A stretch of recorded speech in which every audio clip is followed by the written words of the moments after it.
Eu sou Caio de Castro, sou colaborador do canal Novela Dona Beija e agora eu quero apresentar essa honorável figura que está aqui acima de mim, nesse quadro acima. Mara Vasconcelos Mancini, neta de Agripa Vasconcelos e curadora do acervo do nosso imortal mineiro. Eu acredito que ninguém melhor que ela mesma para fazer a própria apresentação e para falar a respeito de Agripa Vasconcelos. Então, com você, com vocês, e agora é com você, Mara, por favor, apresente-se para nós. Ok, boa noite a todos. Agradeço muito o convite para a gente fazer essa live, porque nós estamos celebrando 125 anos de nascimento do Agripa Vasconcelos, e é uma data muito importante para nós. Na verdade, ele nasceu em abril de 1896, porém, com o negócio da pandemia, nós tivemos que atrasar um pouquinho as comemorações, né? Porque a gente estava com um planejamento para fazer as coisas próximo ao aniversário dele, mas não foi possível. Então, nós estamos começando a celebrar agora no segundo semestre de 2021, por causa da pandemia. E, naturalmente, as coisas não estão fluindo do jeito que nós gostaríamos, porque ainda não pode presença de muitas pessoas nos lugares, então as exposições estão sendo feitas assim com todo o cuidado, né, de máscaras e tudo, para a gente poder não ter nenhuma intercorrência de Covid por causa da gripe, né, que não seria uma coisa muito boa. Então, nós iniciamos as celebrações na cidade de Pompéu, Minas Gerais, que é o berço de um dos romances do Agripa, assim, a Brava, que ela era uma fazendeira, né, muito poderosa, era dona praticamente do centro-oeste mineiro todo, e nós acabamos fazendo a primeira comemoração lá na Casa de Cultura da cidade de Pompéu. Então, esse livro da Sinha Braba, não sei se dá para vocês verem direitinho a capa, ele conta sobre o ciclo agropecuário em Minas Gerais, porque é até interessante ressaltar, Caio, para as pessoas que não conhecem a obra do Agripa, o Agripa escreveu romances históricos onde são retratados todos os ciclos econômicos de Minas, inclusive da Dona Beija, né? Que a Dona Beija é do ciclo do povoamento e assim a Braba é do ciclo agropecuário. Mas para não misturar uma história com a outra, vou continuar falando um pouquinho de Pompéu, porque a exposição lá de Pompéu está muito bonita, porque lá retrata toda a vida do Agripa, desde a época de estudante até a publicação dos livros, né, dos romances históricos, que é a base da obra literária dele, embora ele sendo médico, ele escreveu também muitos artigos médicos, escreveu livros e tudo, mas ele foi conhecido justamente depois das novelas, conhecido do grande público, né? Então, a gente resolveu começar a exposição por Pompéu por isso, porque é uma cidade que tem a ver com a obra dele. E depois vamos tentar levar para as outras cidades também, para que os 125 anos fique bem comemorado. Mas aproveitando o nosso recorte, essa exposição vai percorrer Araxá também? Nós estamos planejando Araxá, Diamantina, né, Catas Altas, que são todas as cidades que ele fala nos romances. Então, vamos ver se a gente consegue o nosso intento. Eu faço votos que sim. Em Araxá e Diamantina, particularmente, eu tenho interesse, porque são duas obras magníficas, inesquecíveis que ele publicou, que o Agrippa publicou, e que ambientam esse nosso cenário. Mas, aproveitando, pegando carona nos 125 anos do seu avô, Mara, assim, a primeira impressão que me fica é que a história dele e a história da Beja, propriamente, tem um certo estreitamento. Porque a Beja Real, a figura histórica, morreu, salvo engano, em 1873. E o Agrippa nasce em 1896. São poucos anos que separam o desencarne da Beja e o nascimento do seu avô. Então, é muito provável que ele tenha tido contato com testemunhas oculares da história da Beja. Você sabe dizer se ele dividiu com a família esses bastidores da produção do A Vida em Flor de Dona Beja? Com a produção, não, porque quando a novela foi ao ar, ele já tinha falecido, né? Não, do livro. Não, também não, porque é o seguinte, o Agrippa, ele fez toda uma pesquisa de campo, né, para escrever todos os romances. Então, não foi por falta de tentativa, Caio. Ele tentou contato, né, foi a Araxá várias e várias vezes, conversou com as pessoas mais antigas da cidade, procurou, né, os descendentes da Beja, mas de todas as pessoas com quem ele conversou, que ele usou também muito da tradição oral, que daquela época era muito comum, né?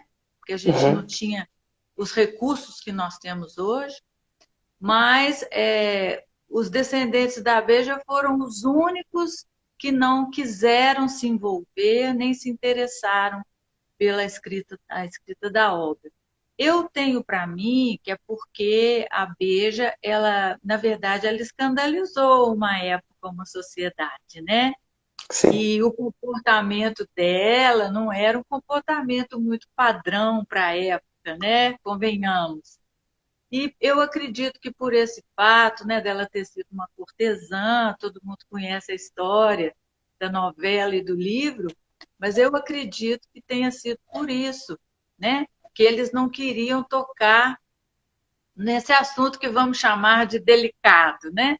Porque a Beja, hoje ela é exaltada em Araxá, lá tem avenida, tem museu belíssimo da Dona Beja, né, com um acervo bacana dela lá. Inclusive tem o livro do Agrippa lá, dessa primeira edição de 1957, que nós doamos para o museu. Então, hoje ela tem bairro com o nome de Beja. Então, assim, o nome dela hoje é muito ressaltado. Mas eu acredito que naquela época era justamente o oposto. Então, não foi por ele por falta dele tentar contato, mas não houve essa interação. Mas ele chegou a conseguir, nessas tentativas, ele chegou a conseguir falar com algum deles e receber simplesmente um não? Ou nem mesmo essa aproximação aconteceu? Não, na verdade, ele tentou com um intermediador da época, né? Para ver se conseguia uma entrevista, para ver se conseguia conhecer, né, a filha, mas a resposta foi negativa, assim, taxativa e negativa. Então, realmente não houve, infelizmente, essa conversa, não houve. Então, ele usou dos outros recursos que ele tinha e depoimento de outras pessoas, né, para poder compor o livro. Adiante, quando o livro foi publicado e recebeu a notoriedade que recebeu, porque ele, antes de ser transposto para a televisão, ele já tinha se tornado uma publicação popular, podemos dizer assim. Houve algum problema do seu avô ou da família em relação à descendência da Beja? Não, isso aí não. O livro foi publicado a primeira vez em 1957, como você já realçou, pela editora Pongete, do Rio de Janeiro. Então, assim, nunca ele teve problemas com isso, nem pediram nada, porque às vezes tem problemas de direitos autorais, né? De autorização para contar uma história e tudo, mas isso não houve, não. Foi assim uma publicação que até houve uma repercussão muito boa, mas não com nenhum tipo de interferência. Mara, é interessantíssimo você falar sobre isso, sobre esses calores, sobre esses por esse possível temor de uma escandalização, porque o seu próprio avô colocou isso no introito do A Vida em Flor de Dona Beija. Tem um trechinho que eu gostaria de ler, posso? À vontade. Ele coloca lá no comecinho assim. Na verdade, outra coisa interessante é que ele explica como a obra foi construída, coisa que poucos autores fazem. Então, na descrição de como ele chegou àquele romance, ao resultado final, ele fala dessas conversas que teve com algumas testemunhas. E faz questão de ressaltar o seguinte, abre aspas. Uns poucos nomes de indivíduos então importantes nas Minas Gerais aparecem com parônimos, ou seja, com codinomes. Por viverem ainda pessoas de seu sangue e pela escabrosidade, pelo escândalo dos fatos em que se envolveram. Então ele está dizendo aqui que resolveu dar outro nome para personagens reais. Eu queria saber, Mara, se passados tantos anos da publicação dessa obra, e certamente essas pessoas do sangue dos nomes importantes de Minas Gerais já faleceram, você teria autorização para dizer se você conheceu, se você sabe, e quem seriam esses personagens que receberam, que tiveram seus nomes alterados na composição da obra? Não, na verdade, esse detalhe eu não sei. Mas eu acredito assim que para proteger mesmo as pessoas, né? Ou talvez por falta de autorização, né? De citar o nome da pessoa, ele usava esses pseudônimos, né?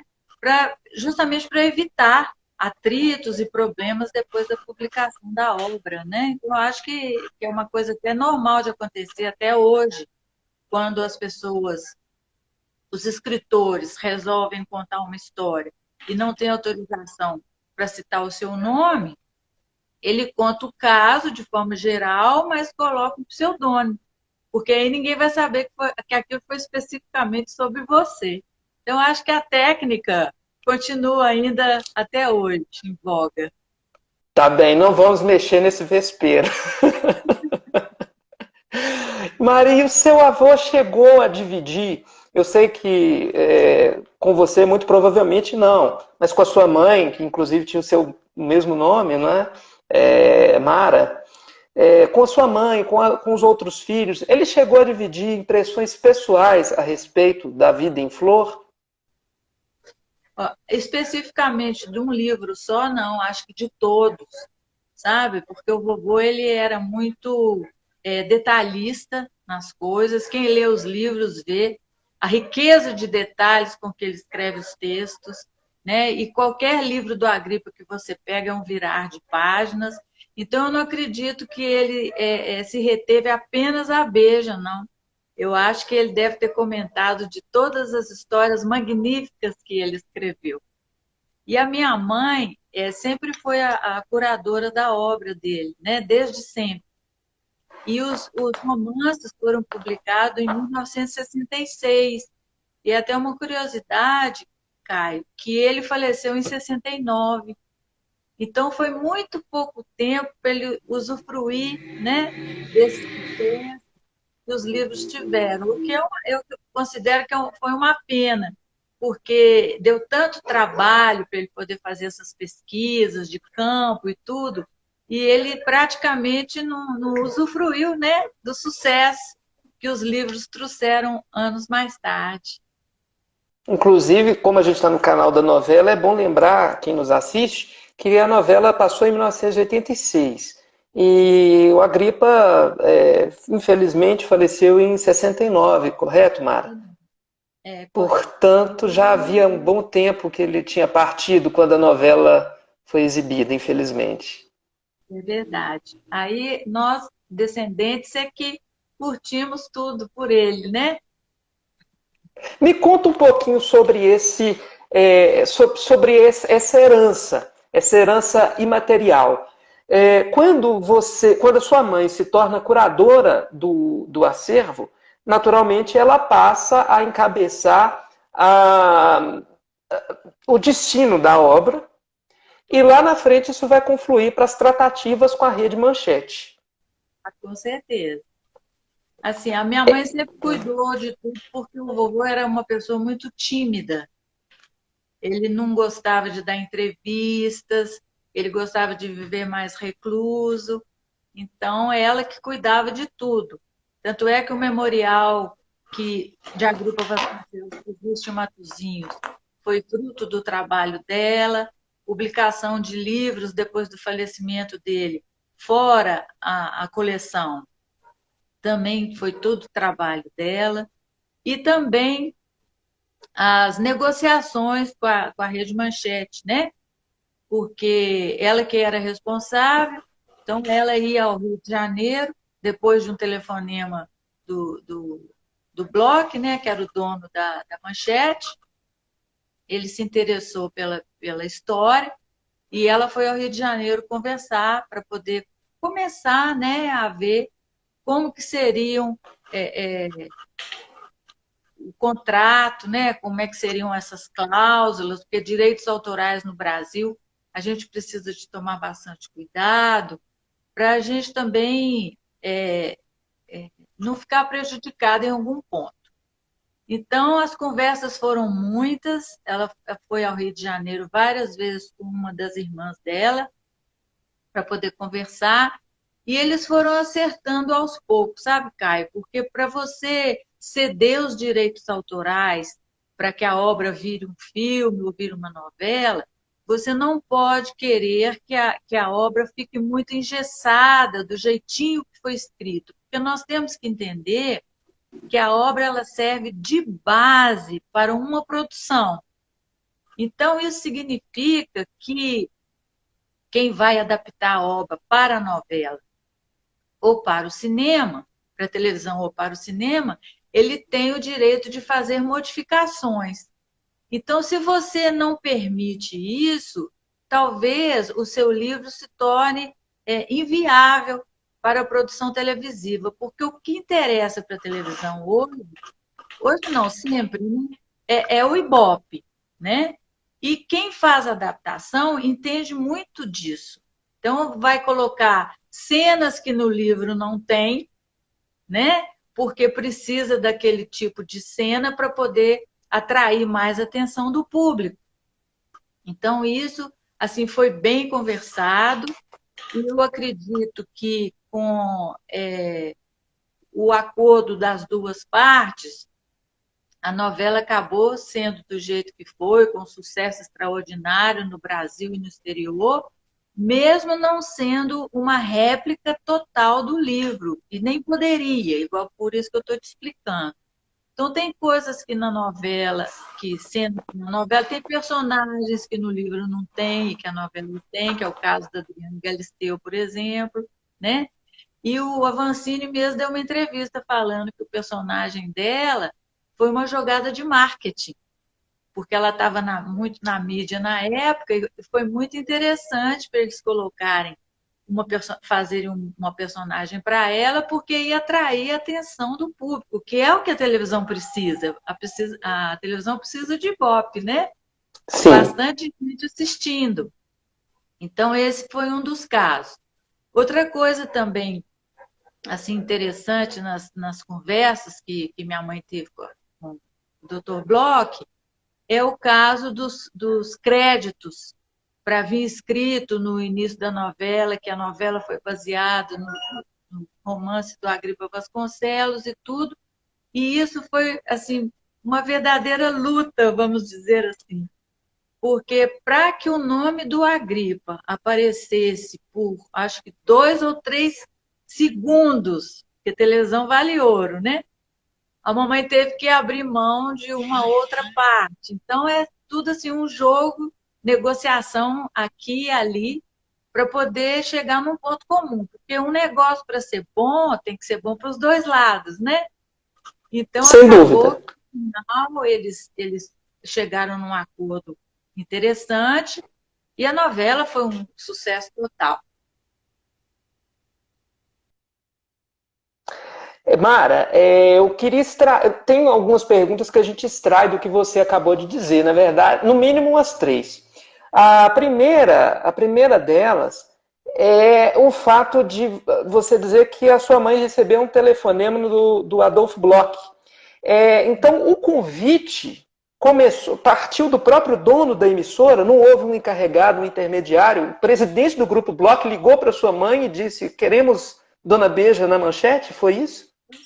É o seguinte, porque a Manchete, ela começou a se destacar na teledramaturgia, né? Na televisão brasileira. Então, a minha mãe teve a ideia de mandar de presente para ele uma coleção inteira. Mandou para o doutor Adolfo.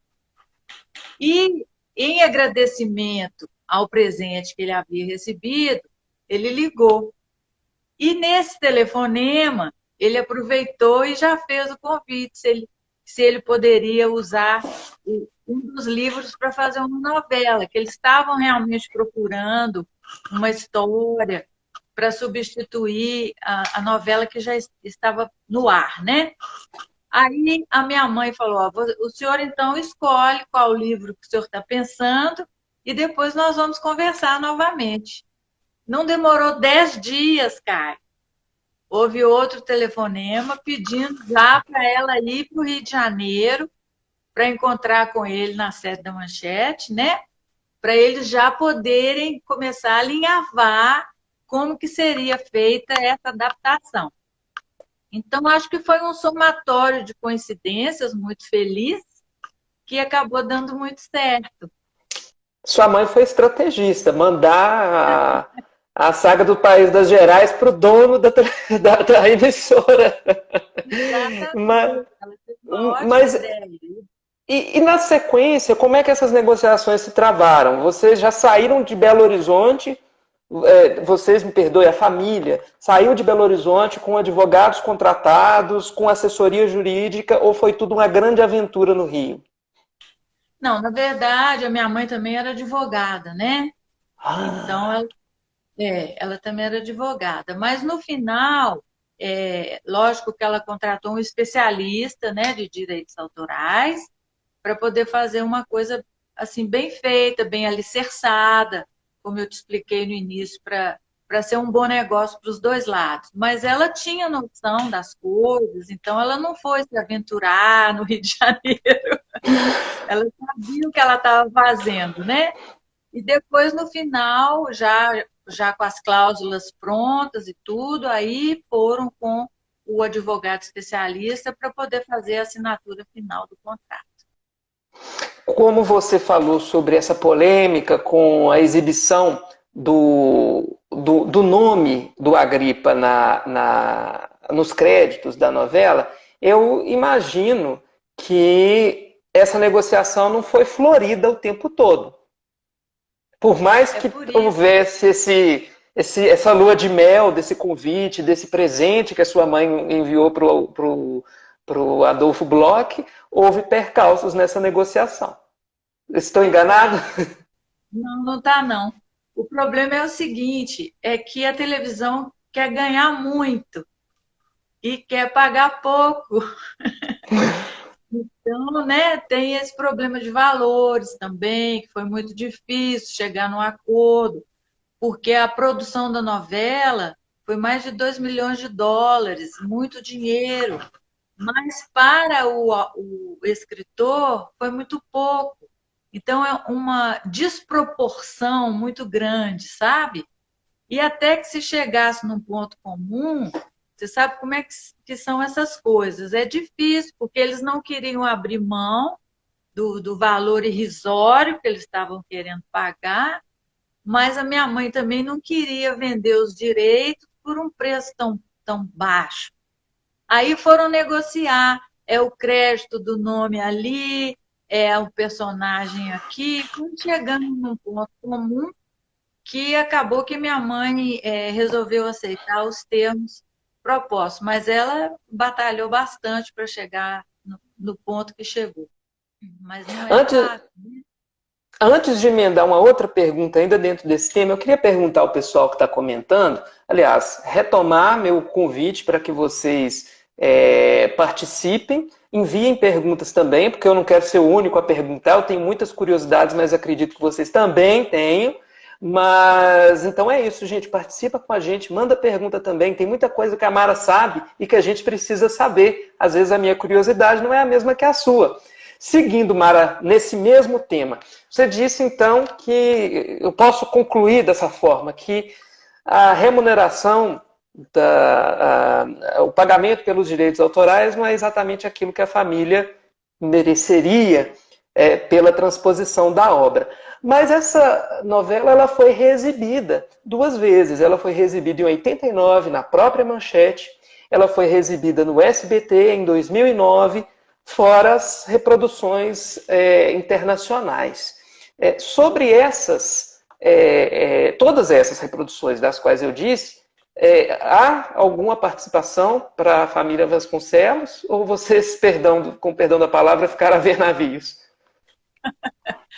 Uma das cláusulas do contrato era que se houvesse reexibição na própria Manchete, o escritor não receberia nenhum tipo de honorário, né? E um outro detalhe é o seguinte, quando a Manchete fechou as portas, o Silvio Santos comprou muita coisa do acervo, tanto é que ele reprisou a Beija e a Chica depois, né, em 2009. Aí o que a família fez? Como o Silvio Santos não tinha feito parte das negociações com o Grupo Bloch, a família então entrou na justiça porque a novela estava sendo reexibida sem a nossa autorização. A gente não tinha nenhum tipo de contrato com o SBT, né? Então isso era uma coisa injusta. Ele comprou o acervo, mas não comprou os direitos. Né? E como eu expliquei no início da nossa conversa, direitos autorais no Brasil, a gente precisa olhar com mais cuidado, com mais carinho, né? Porque esse tipo de coisa pode acontecer. Então, a família entrou contra o SBT na justiça, e eu acredito até que alguns atores e atrizes também, por causa do direito de imagem, né? Que não foi contratado nada pelo SBT, então eu acredito que deve ter havido processos na justiça por parte deles também. E nós, acabou que a família saiu vitoriosa dessa, vamos chamar assim, disputa judicial, né? A gente saiu vitorioso por isso, porque nós fomos atrás dos direitos autorais do escritor. Agora você deve ter mais notícias das atrizes e atores, né? Porque você tem feito live com muitos deles, né? Mas esses assuntos são delicados, a gente tem que percorrer tantos meandros antes de jogar uma pergunta como essa de forma direta. Mas, Mara, apareceram aqui 2 comentários que eu acho que você vai gostar. O primeiro deixa eu retornar aqui, do Lord Leonardo Cesino de York, um aristocrata, certamente. Ele pergunta como faço para ter uma dedicatória da Mara no livro A Vida em Flor de Dona Beija? Mas eu não sou escritora, né? Eu sou neta do escritor. Então eu faria com o maior prazer, mas o livro não é da minha autoria. Entrar em contato comigo pelo e-mail agripavasconcelos@gmail.com, que a gente pode acertar isso, tá bem? Tem uma outra pergunta da Silvana Carneiro. Antes de passar para ela, só para a gente não perder o fio da meada, eu queria saber de você, quanto às reexibições, se houve alguma tentativa de contato para um remake. Porque você também citou as lives, a Maiara Magri nos disse que ouviu dizer que o Silvio Santos tinha interesse em reproduzir a novela no SBT e regravar, né? Esse contato chegou a acontecer do SBT com a família? Não, nunca. E eu acredito que foi por causa da que a gente entrou na justiça contra eles, né? Por causa da reedição sem nossa autorização, né, cara? Pode ter sido por causa disso, a gente não sabe, mas supõe-se, né? Então, não houve nenhum tipo de contato com ele, com a família, não. Nem dele, nem da produção, não. Uma pena. Agora sim, a pergunta da Silvana Carneiro, ela pergunta se a escolha dos atores de Dona Beija teve alguma interferência da família. Olha, a minha mãe até tentou, porque pelo tipo, o tipo da Beija, a minha mãe na época achava que quem faria assim uma representação mais fiel era a, como é que ela chama aquela? Vera Fischer. Vera Minha mãe Fischer? achava que a Vera Fischer era assim mais tipo da Beija. Mas durante o Adolfo Bloch e a produção fizeram muitos testes, né? Fizeram testes com a Maitê, acho que a Bruno Lombardi também. E minha mãe acompanhou os testes. E no final das contas, o doutor Adolfo mostrou para ela que a ideia era muito boa, mas que a Maitê Proença incorporava muito melhor aquilo que a produção tinha em mente para a Beija, né? Porque quando você lê um livro, você também imagina aquele personagem, né? Então, talvez o que a mamãe pensava para a Beija não era a mesma coisa que a produção da novela pensava, e também em termos de audiência e tal. E acabou que no final a mamãe concordou plenamente que os testes ficaram maravilhosos com a Maitê e realmente foi um sucesso estrondoso, tanto no Brasil quanto no exterior. Vocês têm contato ainda com a Maitê Proença? Temos, temos, porque eu escrevi a única biografia do Agripa na literatura brasileira. E, naturalmente, na biografia eu conto das novelas, né? E eu pedi autorização a ela para publicar umas imagens dela no meu livro. Então, a gente, por causa disso, eu entrei em contato com ela sempre muito receptiva, nos deu autorização e nós publicamos as fotos que ela aparece, né, na biografia do Agripa e também agora na internet, que você publicou aí no seu canal, né? Então, ela é muito simpática, embora muito tímida, porque ela é muito tímida, e naquela época mais ainda, porque ela era uma menina, né? E o Sim. assédio à Maitê era uma coisa muito grande, que ela ficava até espantada. E até hoje, nas entrevistas que ela dá, ela fala que a personagem é que impulsionou a carreira dela de atriz. E realmente ela fez um papel maravilhoso, uma interpretação espetacular. E a partir daí, então, o nome dela foi, né, divulgado muito mais. Mas a produção da novela ficava impressionada com a quantidade de gente que telefonava para lá, curiosos, querendo saber o que ia acontecer no próximo capítulo. E eu gostaria de pedir às pessoas que estão nos assistindo, Caio, para imaginar anos 80, que a novela foi ao ar em 86, para lembrar que naquela época não existia o WhatsApp, né? Não tinha internet, as coisas, as facilidades que nós temos hoje. Então, o único contato que os fãs tinham com as emissoras era através do telefone. Tanto é que eles tiveram que aumentar o número de atendentes, tamanha era tão grande a procura por notícias da novela, queria saber o que ia acontecer. E isso nunca tinha acontecido na Manchete antes. E mesmo quando os cinegrafistas saíam para a rua para poder fazer matérias, para perguntar, ver o termômetro, né, na rua, como estava sendo a repercussão da novela, foi uma coisa assim que marcou uma época dentro da Manchete. Eu acho que é por isso que a novela fez tanto sucesso, porque foi uma coisa assim estrondosa, né? Foi uma proporção que eu acho que a própria produção não esperava. E quem sabia da descendência, do parentesco de vocês com a Agripa, também assediava a família Vasconcelos? Vocês também sofriam esse assédio todo naquela época? Não, acho que não tanto, né? Porque a televisão, o alcance é milhões de vezes maior. Mas, vez ou outra, minha mãe recebia um telefonema de um amigo, de um amigo, de um amigo, né? Que queria saber mais detalhes, porque a gente tem que lembrar isso. Os recursos tecnológicos daquela época eram muito pequenos comparados com o que nós temos hoje, né? Sim. Então, até que as pessoas conseguiam falar com a gente, não se comparava à produção de uma emissora de televisão, né?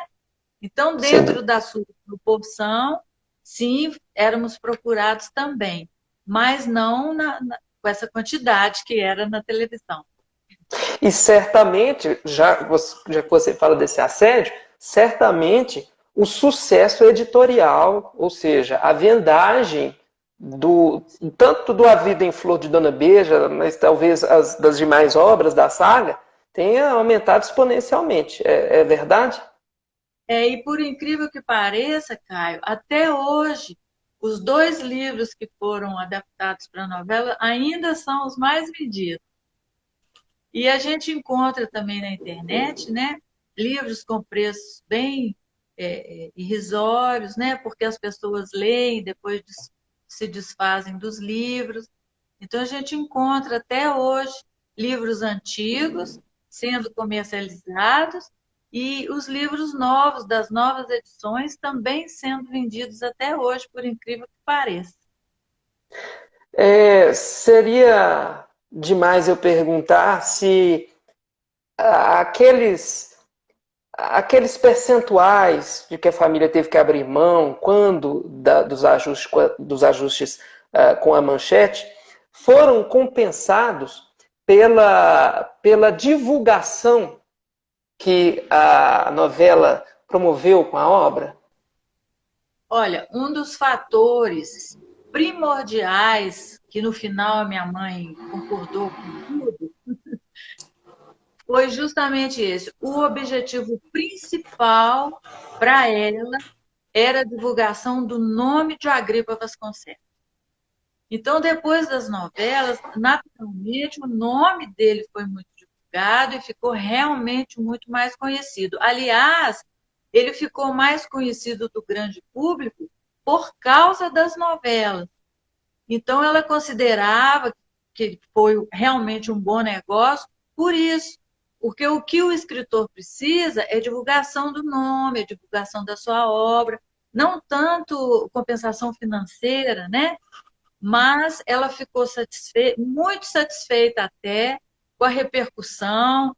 O nome do Agripa foi levado para o exterior, né? A novela foi passada em Portugal, Espanha, Alemanha. A gente tem notícias assim, de vários países, Estados Unidos, México. Então, a novela foi uma coisa de sucesso, né?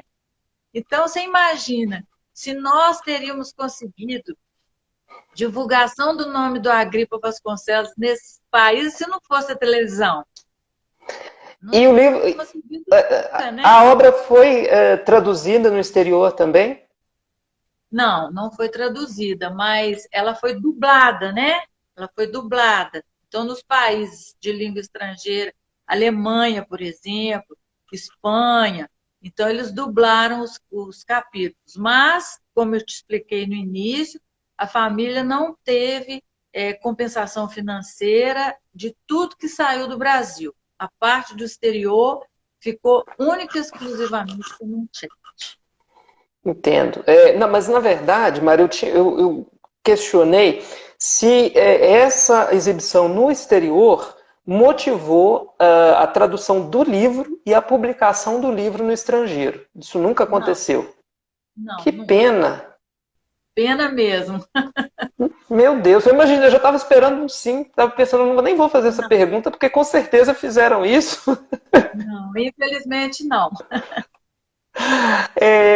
Entrando um pouco mais na questão literária, que é importantíssimo, pessoal. Nós estamos recebendo, volto a dizer, a curadora de um acervo literário incomparável dentro da nossa literatura brasileira. Então, invariavelmente, a gente tem que passar pela composição literária do Agripa e não apenas pela adaptação dessa obra para a TV. Mas sem também sair muito dessa temática televisiva, Mara, eu queria saber se, de alguma maneira, o seu avô se inspirou na obra do Thomas Leonardo, que escreveu Dona Beija, Feiticeira do Araxá. Pode responder essa pergunta primeiro, depois eu emendo na outra. Não, de jeito nenhum. A obra dele é completamente autêntica e independente. Eu digo isso com muita certeza porque o Agripa frequentou Araxá durante anos e ele fez um trabalho de campo muito detalhado. Então, ele não usou de outra obra para compor a dele. Né? Até que não teria mal nenhum, porque hoje em dia é muito comum que isso aconteça. Mas eu digo que, com certeza, não. E quando essas duas obras elas se encontram na novela, porque a novela, os créditos são dados ao Agripa e ao Thomas Leonardo. Como a família reage a essa fusão das duas obras? Com ciúme. Com ciúme? Com ciúme, porque naturalmente, né, a gente gostaria que a novela toda fosse embasada apenas no livro do Agripa, mas, como eu te expliquei no início, a produção é que sabe, né? A produção que sabia o que era mais frutífero para a televisão. Então, nós concordamos, porque é melhor ter dois escritores fazendo um produto de boa qualidade do que não se fazer, né? Com certeza. E ainda bem que nos presentearam com essa adaptação, que, a meu ver, foi maravilhosa. Não sei se a família, acredito que a família, aliás, pelo seu relato, tenha tido a mesma percepção. Mas vocês viam, vocês assistiam? Vocês policiavam ali a novela? Eu assisti, assim, todos os capítulos nós assistimos. E no final a gente ganhou da Manchete uma coleção em VHF, que eu não sei se todos os seguidores sabem do que eu estou falando, Ah, porque hoje sabem. em dia tudo é pendrive, né? Tudo é mais moderno. Mas naquela época tinha aquelas fitas, né, de VHF, que eram um sucesso total. E então a gente ganhou toda a novela gravada num encarte muito bem feito e tudo, que era, vamos dizer assim, um presente que a Manchete dava para as pessoas, né, que mereciam a atenção deles. Eles nos deram também uma dessas coleções da novela em VHF, que a gente ainda aguarda com todo carinho. Mara, quando o Agripa ele inicia, ele trata de Dona Beija, que a gente sabe, não é o primeiro romance do ciclo histórico das Gerais, né? Mas quando ele inicia esse sucesso que foi Dona Beija, ele dá o pontapé inicial para falar da história de Minas, dos ciclos econômicos de Minas, como você ponderou no começo da nossa conversa. Mas a pergunta que fica é por quê? Por que se apegar tanto à história, à mineiridade, à história do estado de Minas Gerais, e, enfim, não romper essa fronteira geográfica? Essa resposta é muito fácil. O Agripa era um apaixonado por Minas.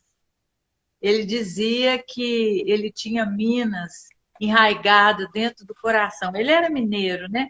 Mas ele gostava de exaltar as nossas belezas, tudo de bom que tinha em Minas Gerais. Então, ele teve essa ideia de dar essas aulas de história, cada livro contando o seu ciclo, né? E eu vou te desapontar, porque a Beija não foi o primeiro ciclo que ele escreveu. O primeiro ciclo, deixa eu te mostrar, foi Fome em Canaã. Esse livro foi publicado pela primeira vez em 1951. Antigamente, aqui no Brasil, tinha uma revista que se chamava O Cruzeiro.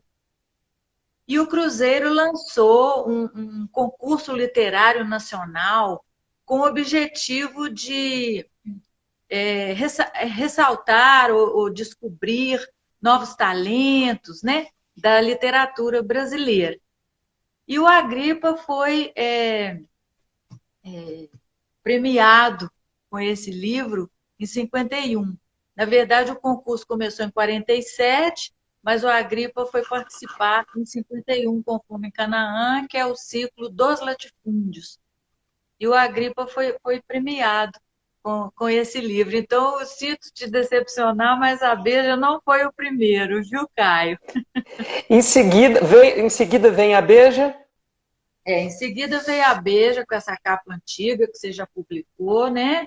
Sim. Não sei se está dando para ver direitinho, mas você já pôs aí no seu Instagram essa capa antiga de 57, que foi publicada pela Pongete, como a gente já falou. Depois veio a nova capa, né? Essa capa aqui que a gente encontra hoje nas livrarias para comprar, que é a capa mais moderna, né? Que é comercializado hoje. E a Beija trata do ciclo do povoamento e a história, né, da Beija. Eu tenho um encarte interessante aqui também para mostrar, cara. É propaganda da Manchete, olha. Magnífico. Dá para ver, sim. Né? Esse é um encarte que eu tenho guardado aqui. E abrindo ele, olha só que maravilha essa foto da Maitê, olha. Essa foto a gente nunca publicou. Ela é linda mesmo. É inédita para nós. Linda demais, né? Fantástico. Eu acho essa foto dela, assim, uma das mais bonitas, como Beija, né? Porque a Maitê é bonita de qualquer jeito, mas vestida pelo personagem, né? Essa foto dela, para mim, é a campeã, vamos dizer assim, né? Então, depois da Beija, eu posso continuar a falar um pouquinho de cada livro? Fique à vontade, o espaço é seu. Obrigada. Então, primeiro foi... Uma observação antes de a gente passar para os livros, porque nos foi feita uma pergunta do Novela Chica da Silva HD, que também a novela no Chica da Silva, lembrando a todos, foi inspirada no Chica que Manda, romance também escrito por Agripa Vasconcelos. O perfil, que também é comandado pelo Tiago, quer saber como o seu avô lidou com algumas críticas, creio eu, pelo teor da pergunta, quanto à romantização dessas figuras históricas. Coisas que muitas vezes a gente até ouve na escola, nas nossas aulas de literatura, Mara. Ele chegou a receber essas críticas e se recebeu, como ele lidava com elas?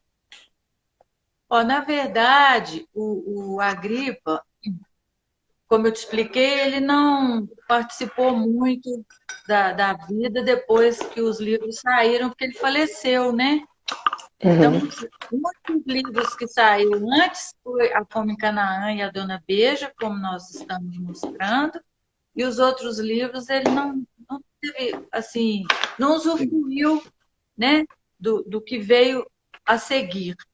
Mas eu acredito que, como ele era um romancista histórico, ele preferia pegar os dados históricos e romancear para ficar uma leitura mais fluida, né? Porque você pegar dados históricos só com datas e coisa, fica uma leitura muito maçante.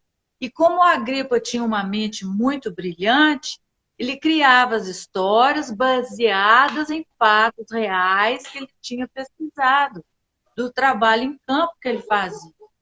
Então, todo lugar que ele ia, ele levava uma cadernetinha dentro do terno e ia fazendo as anotações. E o interessante, uma curiosidade, é que ele falava que as ideias eram tantas que pareciam bolhas de champanhe na cabeça dele. que ele tinha que fazer? Ele acordava de madrugada e pegava o primeiro papel e caneta que ele já deixava ali na mesinha de cabeceira. E o interessante, Caio, é que de manhã, quando a minha avó entrava no quarto, ela via os jornais que ele lia antes de deitar, todo escrito nas margens, com anotações que a Agripa fazia, porque ele acordava e tinha que pôr aquilo no papel com medo daquela ideia se perder quando ele acordasse de manhã. Então, ele anotava tudo que vinha na cabeça dele para depois compor aquilo nas histórias, né? E vocês têm ainda esses manuscritos? Está tudo lá no Memorial Agripa Vasconcelos, na cidade natal do escritor, em Matozinhos, Minas Gerais. Daqui a pouco a E gente vai convidar todo mundo para ir para lá. é aberto ao público, isso que eu ia convidar. Lá é aberto ao público, aberto à visitação. Nós estamos fazendo uma grande modificação lá no memorial, que estamos trocando as peças do acervo. Vai ficar bem bacana agora, para a gente fazer essa reabertura comemorando os 125 anos do Agripa. Que dia que vão reabrir o memorial, exatamente? Não, nós ainda não temos uma data certa, Ah, deve ser setembro, outubro, porque tá tendo uma grande reforma, então nós vamos reabrir, mas vamos te informar para você nos ajudar a divulgar, tá bem? sem dúvida, e vamos divulgar sim, com muito prazer e muita honra. Agora eu quero que você fale, eu vou pedir desculpas por ter interrompido, mas gostaria que você falasse sobre as demais obras. E antes que o Tiago, que está nos assistindo, me mate, eu já peço desculpas para ele também, Tiago, para você também, Tiago, mas tivemos um probleminha no começo da live e eu acabei por não colocar um carregador no meu telefone, que já está aqui apitando. Então, para eu não sair do ar, enquanto a Mara nos apresenta outras obras do Agripa, eu vou colocar o meu carregador para trabalhar. Perdão, gente, me desculpe. Tá bom. Então eu Mas posso fica à vontade, continuar Mara. aqui, né?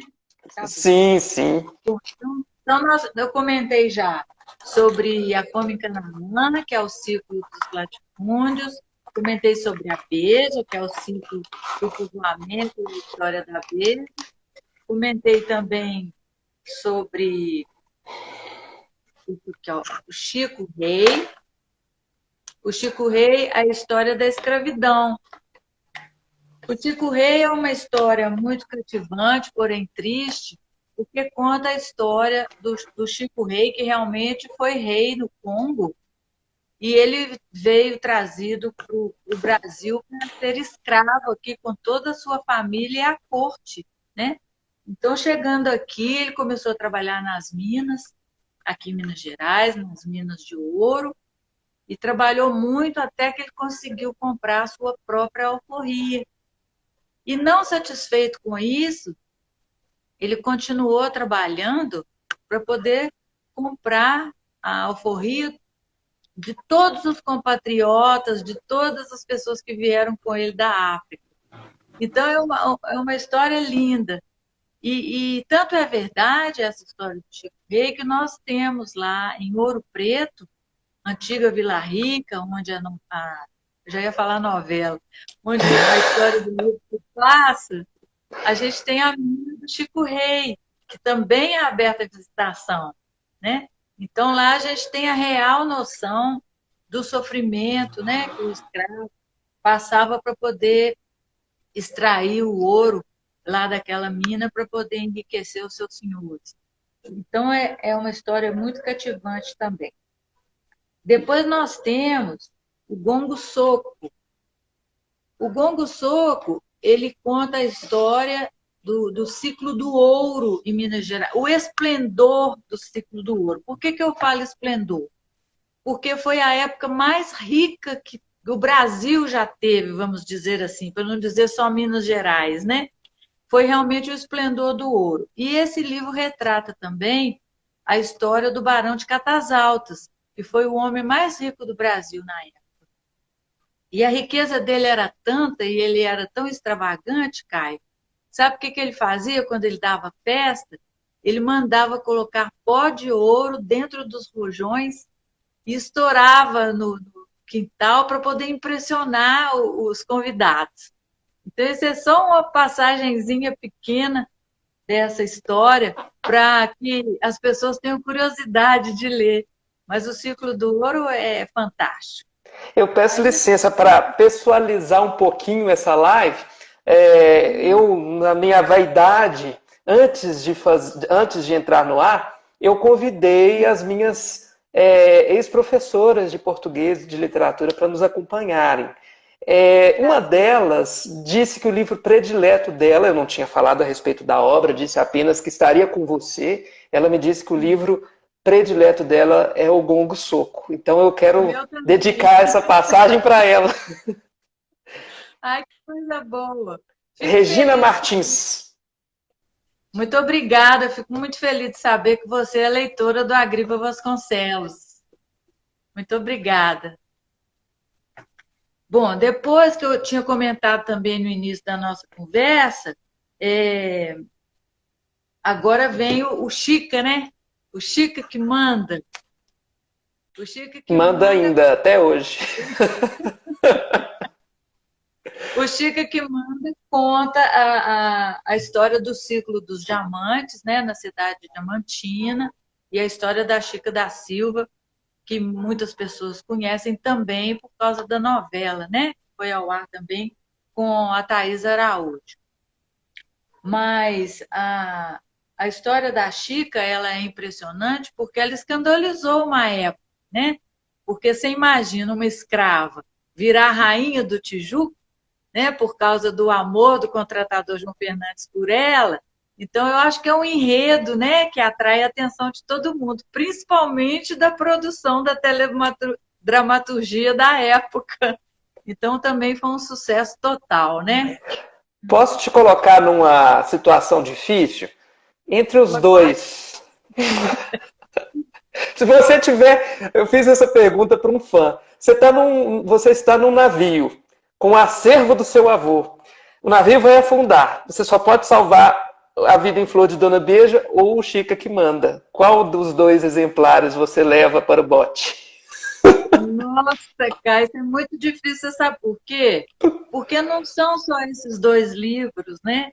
A obra do Agripa é riquíssima e não são só esses romances.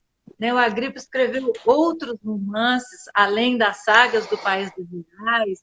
Ele escreveu livros de poesias belíssimos.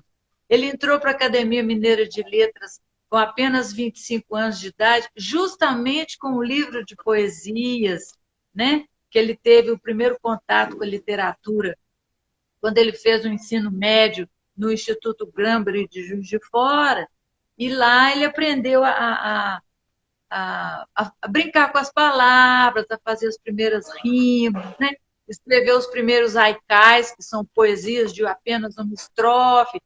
Então, anos depois, ele foi encontrar com os professores de literatura justamente na Academia Mineira de Letras. E até hoje ele carrega o título de ser o mais jovem acadêmico da academia, porque ele entrou com 25 anos com esse livro de poesias e ninguém ainda entrou lá tão mais jovem quanto ele, né? Então, para eu decidir qual livro eu ia pegar, eu acho que eu ia fazer um barquinho com todos eles e ia sair remando, levando todos comigo, viu? Perfeito. Bom, então, posso continuar? Faltam dois. Claro, fica à vontade. Obrigada. Depois a gente tem o Sinhabrava, não sei se dá para ver bem aqui a capa. O Sinhabrava, ele retrata o ciclo agropecuário em Minas Gerais e conta a história da Dona Joaquina do Pompéu. A Dona Joaquina ela foi extremamente importante para a história de Minas, primeiro porque ela era ficou muito importante na época que a corte veio para o Brasil. Porque o que aconteceu? A cidade não estava esperando aquela quantidade de gente na época, né? A cidade do Rio de Janeiro, no caso, que a corte do Dom João foi para o Rio. Então, o Uhum. que que aconteceu? A dona Joaquina, ela era uma fazendeira muito próspera no Centro-Oeste mineiro, e ela mandou, então, os escravos correio ir lá na corte para poder saber do que eles estavam necessitando em termos de alimento, porque eles não tinham suprimento para tanta gente. E aí, o que que ela fez? Ela mandava tudo que ela tinha na fazenda, mandava carne, né, o gado, mandava os grãos que ela plantava, laticínios, tudo que ela produzia na fazenda, ela mandava para o sustento da corte no Rio de Janeiro. E ela sustentou a corte do Dom João durante 20 anos, cara. Então, ela é uma personagem muito importante e ela teve que tomar as rédeas da fazenda porque o marido caiu doente, né? E ela casou muito jovem, com 12 anos, mas ela foi aprendendo de ver, vendo ele trabalhar, como que se gerava, né? O trabalho da fazenda, tinha muitos escravos e tudo. Então, ela é especialmente importante para Minas Gerais e para a obra do Agripa Vasconcelos. Por isso que nós começamos a exposição de solenidades, né, de celebração dos 125 anos do Agripa, justamente lá na cidade de Pompeu. E depois, para encerrar o ciclo, os livros do ciclo, a gente tem Ouro Verde e Gado Negro, que esse livro aqui, o Agripa retrata o ciclo do café, que era o ciclo que Ah, estava faltando, né? O ciclo do café e a abolição da escravatura. Então, o ouro verde era o café e o gado negro eram os escravos, né? Que eles eram tratados como gado mesmo. Então, a gente vê aqui nesse livro, e no Chico Rei também, que tristeza que era a vida dos escravos, né? Muito sem dúvida. sacrifício, muito sofrimento, né? E ai de nós se não fossem os escravos, porque eles é que tinham a força braçal para tudo no Brasil, né? Desde o açúcar no Nordeste, depois os diamantes, o ouro, tudo foi colhido, extraído pelos escravos, pela força dos escravos, né? Então nós temos que ser muito gratos a eles. E assim a gente encerra as sagas do País das Gerais. E eu quero só te pedir permissão, Caio, para dar uma Tudo. pincelada aqui na biografia, a biografia que nós escrevemos, Claro. Agripa Vasconcelos, do poeta ao romancista das Gerais. Esse livro eu escrevi em parceria com dois professores da Universidade Federal e Tecnológica do Paraná. Na verdade, nós fizemos um livro-estudo, né? Contando todos os detalhes da vida literária do Agripa, também tem um pouco da vida particular dele, o que ele gostava de ler, o que ele gostava de vestir, detalhes mesmo. E eu fiquei muito feliz porque eu, como neta, né, fazendo essa parceria com esses dois professores, embora eu seja professora também, mas não de literatura, a gente conseguiu escrever a única biografia do Agripa na nossa literatura. O que eu fico muito feliz, embora eu ache, assim, vamos dizer, um pouco estranho, porque o Agripa foi um dos grandes nomes do seu tempo e nunca ninguém fez a biografia dele.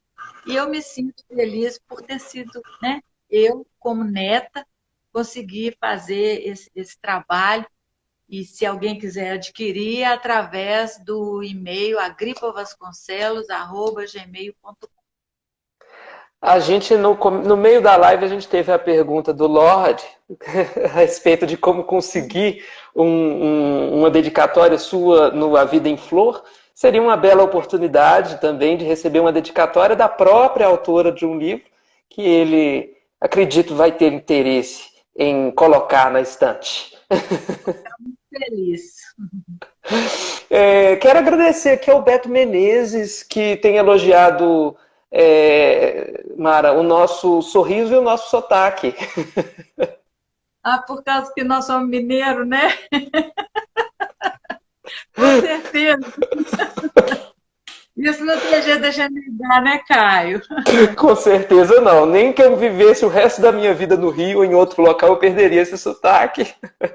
É, houve algumas outras perguntas relacionadas à Chica, mas dentro ainda do recorte da teledramaturgia, para não perdermos a oportunidade, porque não é todo dia que temos conosco a neta do Agripa Vasconcelos, eu gostaria de fazê-las, se você me permitir, Mara, é claro. Perguntam-nos se houve contato da família também, ou com Valci Carrasco, ou com o Avancini, durante a adaptação da Chica. Agora já falando da Chica, né? Não, na verdade, o Valci Carrasco, ele fez esse trabalho meio que escondido, né? Porque ele trabalhou nessa adaptação com um pseudônimo. Então, acho que por problemas contratuais lá com a Globo, ele não pôde aparecer, né, na época. Então, não tivemos contato nenhum com eles, não. Só mesmo com o doutor Adolfo e com a produção da novela, porque a minha mãe ia para assistir as gravações e tudo, então ela participou bastante da Beija, da Chica nem tanto. Mas da Beija, acho que por ser a primeira, né, o entusiasmo também era muito grande, novidade, né? Então ela participou bastante, mas não em contato com o Valci, porque ele também não podia aparecer para todo mundo, né? Claro. Então, depois, anos mais tarde, hoje ele até admite, publica e assume que foi ele que fez a adaptação do livro, né? Mas naquela época ele não podia aparecer. E no caso da Beija, houve contato da família também com o Erval Rossano, que era diretor da novela, Sim, com ele, ou com o Wilson Aguiar Filho, que foi responsável pela adaptação do texto. não, com o Wilson não, porque o que aconteceu? Nós demos liberdade, como eu te expliquei, para ele fazer a adaptação que ele quisesse, para que houvesse mais ibope, né, para a novela. E eles é que entendiam do assunto. Mas com o Eval Rossano, sim, muito simpático, muito solícito, embora muito rígido, né? Que ele sempre foi muito, assim, positivo, sempre muito firme, né, nas coisas. Então, assim, conversava um pouquinho, mas logo já saía para trabalhar. E minha mãe ficava assim mais de trás das câmeras, só observando, vendo, né? E matando a curiosidade para ver o que ia acontecer na novela nos capítulos seguintes. Mas foi Ah, Mara, muito bacana, muito interessante. Elas gostavam demais. A minha mãe e a irmã dela que foram quem participou das gravações. é uma honra tão grande para mim, porque eu conversei com o filho do Erval Rossano, que hoje é diretor Olha, também. Falei com a filha da Maria Isabel de Lisandra, porque infelizmente essas personalidades já não se encontram neste plano com a gente. E agora com você. E eu sinto que esse orgulho de falar com você, de ver você aqui, também acontece com os seguidores. Porque eu já vi alguns comentários da Sabrina Sibila falando, quando você exibiu um dos livros, olha, eu já li esse livro. Um outro, me desculpe, eu não vou recordar o seu nome, você que fez esse comentário, mas eu te agradeço, dizendo que leu aos 8 anos. O Lorde, que disse que quer ter uma dedicatória sua no livro A Vida em Flor de Dona Beija. Então, não temos aqui apenas apaixonados por novelas, temos também literatos. Então, agradeço a todos que fizeram essas observações. não, ótimo, sensacional. Eu sou formada em letras, né? Então isso para mim é muito interessante. E ainda mais sendo neta de escritor, eu dou muito valor, né, à literatura e agradeço imensamente a todos. E aproveitando os seus agradecimentos, para a gente já caminhar para o fim, quer fazer algum convite para essas exposições, para memoriais, para as redes sociais e para aquisição de obras do Agripa? Sim. Ó, primeiramente eu quero agradecer a presença de todos aqui com a gente, o seu convite, Caio, muito obrigada, fiquei muito lisonjeada, viu? da gente poder ter essa oportunidade, né, de divulgar a obra do Agripa Vasconcelos. E eu queria assim sugerir, né, para as pessoas seguirem o Instagram do Agripa também, né, para a gente poder aumentar o número dos nossos seguidores e cada vez divulgar mais o nome e a obra dele, que é o mais importante, né?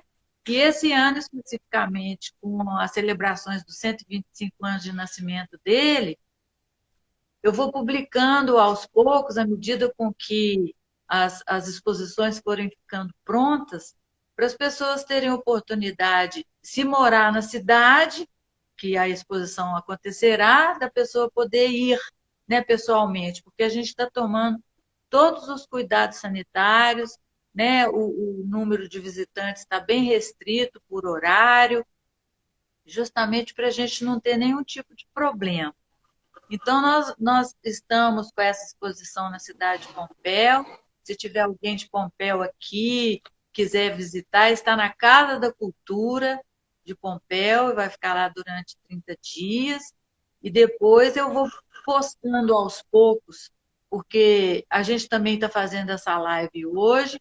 No dia 9, nós teremos uma outra live com o maior especialista da obra agripiniana no Brasil hoje, que é o professor Dr. Maurício Menon, que foi meu parceiro nesse livro aqui.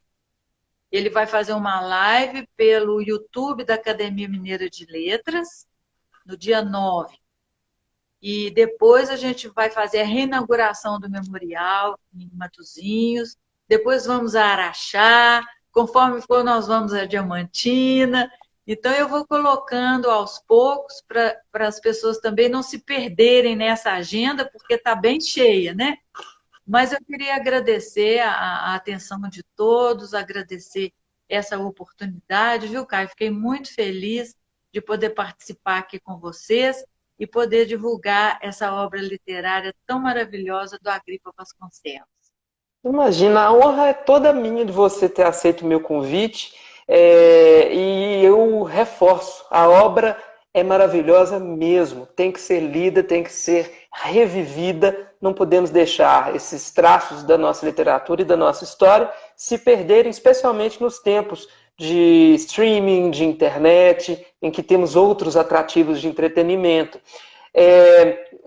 Só mais um detalhe, Mara, temos a Keila Machado, ela diz que trabalha no Teatro de Araxá. Eu não sei se é uma pergunta ou uma afirmação que ela faz. Ela diz, vamos receber a exposição. Se for uma pergunta, eu peço que você responda. Bom, na verdade já está mais ou menos alinhavado, sim, mas ainda não temos uma data fechada, né?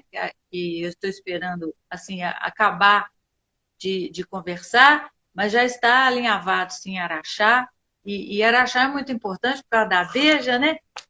Não só por causa do Museu Dona Beja, mas também porque a gente levando a exposição do Agripa para Araxá, ela vai ficar assim mais divulgada e todo mundo vai lembrar, olha, foi o Agripa que escreveu.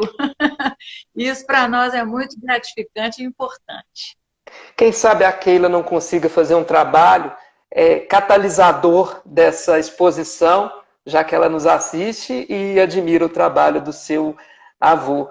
O Beto Menezes pergunta se as vendas dos exemplares acontecem somente pelo e-mail que você passou para a gente, Mara. Eu peço, além de repetir o e-mail, além de responder essa pergunta, repita para nós o e-mail em que essas aquisições acontecem.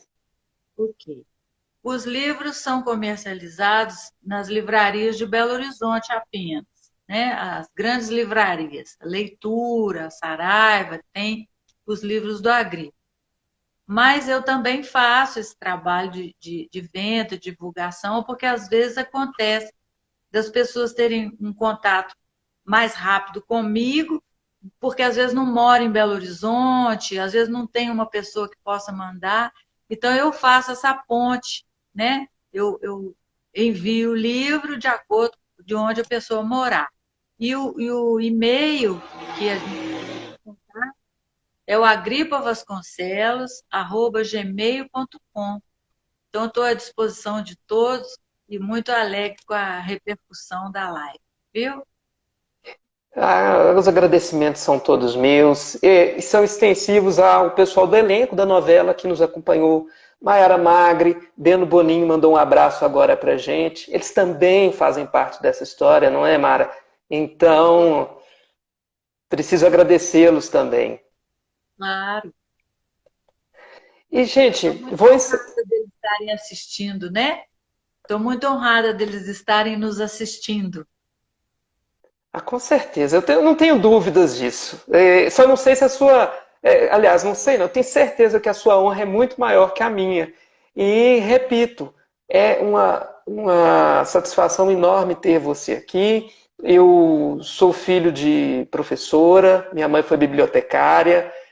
Na biblioteca em que ela trabalhava, havia diversos livros da saga do País das Gerais e eu me escondia por detrás daquelas estantes para lê-los.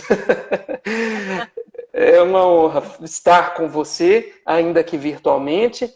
Vivemos na mesma cidade, eu espero que assim que essa pandemia acabar, nós possamos nos encontrar pessoalmente. Espero também encontrar os seguidores do canal, quem sabe, e agradecê-la mais uma vez por esses luzidos esclarecimentos, pela sua simpatia, pela sua fineza em falar com a gente. Muito obrigado, Mara. Eu que agradeço, muito, muito obrigada mesmo.